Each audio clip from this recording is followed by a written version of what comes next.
타모xifen 먹고 부작용 나오는 사람 굉장히 많아요 하는데 맞아요. 많습니다. 타모xifen 먹고 부작용 생기는 분들은 굉장히 많아요. 그게 왜 그러냐면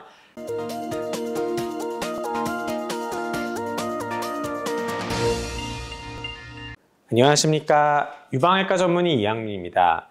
여러분들 이제 유방암으로 항호르몬 치료를 해야 된다고 얘기 들으신 분들이 굉장히 많으실 거예요. 그 중에서 타모xifen을 드셔야 되는 경우 굉장히 불안해 하시는 분들이 많습니다. 왜? 바로 그 부작용 때문에 무섭다고 하시는 분들이 굉장히 많아서 오늘은 타모xifen의 부작용에 대해서 좀 말씀을 드릴 거예요. 자, 타모xifen이라는 약은 유방암에서 호르몬 수용체 양성 유방암에 있어서는 아주 중요한 치료제 중에 하나입니다. 이 타모xifen이 개발이 되고 유방암 환자에서 타모xifen을 먹고 안 먹고에 있어서 어떤 그 예후적인 측면에서 30% 가까이 차이가 나요. 그 정도로 아주 중요한 약이었고 지금도 폐경전 여성에서 많이 쓰이고 있죠. 그런데 문제는 이 부작용입니다. 가장 문제가 되는 부작용은 자궁 내막을 두껍게 해요. 유방 쪽으로는 얘가 억제하는 그런 방향으로 작용을 하는데 자궁 쪽에서는 오히려 그 반대의 작용을 할 수가 있어서 자궁 내막이 증식을 하면서 두꺼워지는 자궁 내막 증식증이 심심치 않게 생길 수가 있고 그 중에서 자궁 내막암이 아주 드물게 생길 수가 있어요.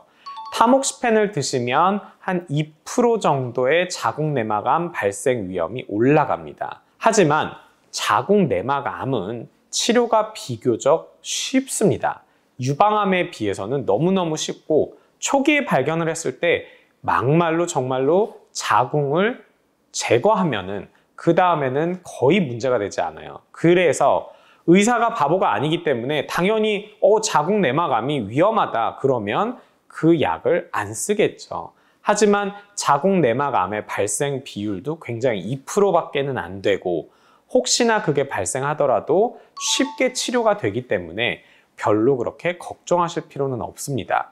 이 타모xifen을 먹는 동안에 혹시 생리가 아닌 어떤 부정출혈이 있다 그러면 그럴 때는 산부인과 가셔서 꼭 확인을 좀 해보셔야 돼요. 그런 거는 필요합니다. 그리고 타모xifen에 또 문제가 되는 게 혈전을 만드는 경향이 있어요. 그래서 이게 만약에 혈전이 생겨서 뇌를 막으면 뇌졸중이 생기는 거고요. 심장혈관을 막으면 심근경색이 일어나서 큰일 날 수가 있습니다. 그런데 다행스러운 거는 심장이나 뇌를 막는 경우는 극히 드물어요. 대부분은 심부정맥, 다리 쪽에 있는 정맥을 막는 경우가 생길 수가 있고 그렇게 되면은 다리가 붓고 아프고 이런 경우가 생깁니다. 물론 한 번에 양쪽이 다 막히는 경우도 있을 수는 있지만 보통은 한쪽이 막혀요. 그래서 혹시 타모xifen을 드시는데 다리가 붓고 아프다 그러면 빨리 병원에 가셔야 돼요.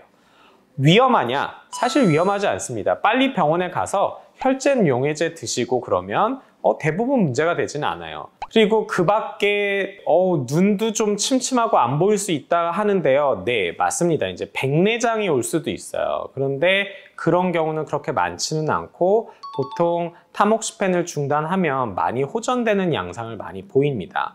뭐 그 밖에 다른 것들은 굉장히 미미한 그런 것들이고 그렇게 심각한 부작용을 많이 일으키는 그런 약이 아니에요. 그런데 여러분들이 이제 무서워하는 게 타모xifen 먹고 부작용 나오는 사람 굉장히 많아요 하는데 맞아요. 많습니다. 타모xifen 먹고 부작용 생기는 분들은 굉장히 많아요. 그게 왜 그러냐면 타모xifen을 먹는 유방암 환자들이 너무 많기 때문에 그래요. 그렇기 때문에 그 수가 굉장히 많고 그런 분들이 보통 부작용이 없다. 난 타모xifen 먹는데 부작용 안 생겨서 너무 좋아요. 이런 글을 올리는 사람들은 별로 없어요. 보통 글을 올리시는 분들은 타모xifen을 먹고 내가 이런 부작용이 생겼다. 그런 글들이 많이 올라오기 때문에 상대적으로 부작용이 부각되는 효과 때문에 그런 거일 뿐입니다. 그리고 그 중에서 심각한 부작용을 일으키는 경우는 그렇게 많지 않아요. 물론 피부 트러블, 어떤 얼굴이 막 화끈거리고 열이 오르고 빨개지고 이런 피부과적인 질환은 사실 타모xifen 때문이라기보다는 어떤 폐경과 비슷한 현상이 나타나면서 생기는 걸 가능성이 높고, 뭐 불면증이라든지 이런 것들도 직접적인 영향이 아니라 호르몬 작용이 안 되면서 어떤 2차적으로 생기는 그런 증상들이기 때문에 그렇게까지 여러분들이 타모xi펜을 무서워하실 필요는 없어요. 네가 먹어봤냐? 라고 하시면 제가 할 말은 없지만 대부분의 부작용들이 그것에 맞춰서 해결할 수 있는 범주에 드는 경우가 많기 때문에 너무 그렇게 드시기 전부터 걱정하지 마시고 한번 잘 드셔보시기 바랍니다. 그래서 오늘은 타모xi펜의 부작용에 대해서 여러분께 말씀드렸고, 혹시 궁금하시거나 상의하시고 싶으시면 댓글로 남겨주세요. 성심껏 답변 드리도록 하겠습니다. 감사합니다.